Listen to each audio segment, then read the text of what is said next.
দেশি এবং বিদেশি সংবাদপত্র। দেশি সংবাদপত্র মানে আমাদের ভারতবর্ষের বিভিন্ন প্রদেশ থেকে আঞ্চলিক ভাষাতে এবং বিশেষভাবে বাংলা ভাষাতে যে সমস্ত সংবাদপত্র বেরোতো, এবং বিদেশি সংবাদপত্র বলতে গেলে ইংরেজদের দ্বারা ইংরেজি ভাষায় যে সমস্ত সংবাদপত্র বেরোতো, যেখানে ভারতীয়দের কথা গুরুত্ব পেত, তার একটি তালিকা প্রকাশ করছি in the light off history, ইতিহাসের আলো ইউটিউব চ্যানেলে।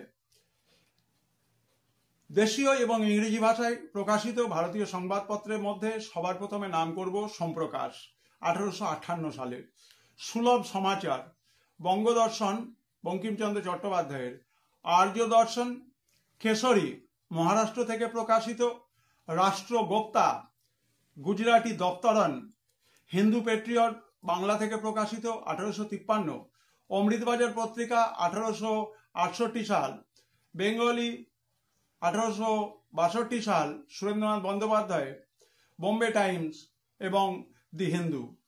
ইংরেজি ভাষার কাগজগুলোর মধ্যে ছিল স্টেটসম্যান, সব থেকে দিগন্তকারী একটি সংবাদপত্র। কিন্তু ভারতীয় সংবাদপত্রগুলোর স্বাধীন মতামত প্রকাশের প্রবণতাকে বন্ধ করার জন্য একাধিকবার সরকারের পক্ষ থেকে একাধিক আইন চালু করার চেষ্টা করা হয়, যেমন ভার্নাকুলার প্রেস অ্যাক্ট বা দেশীয় ভাষায় সংবাদপত্র দমন আইন, এবং তার মাধ্যমে আমরা দেখতে পাই যে গুরুত্বপূর্ণ সংবাদপত্রগুলোকে নিষিদ্ধ বলে ঘোষণা করা হয়েছে।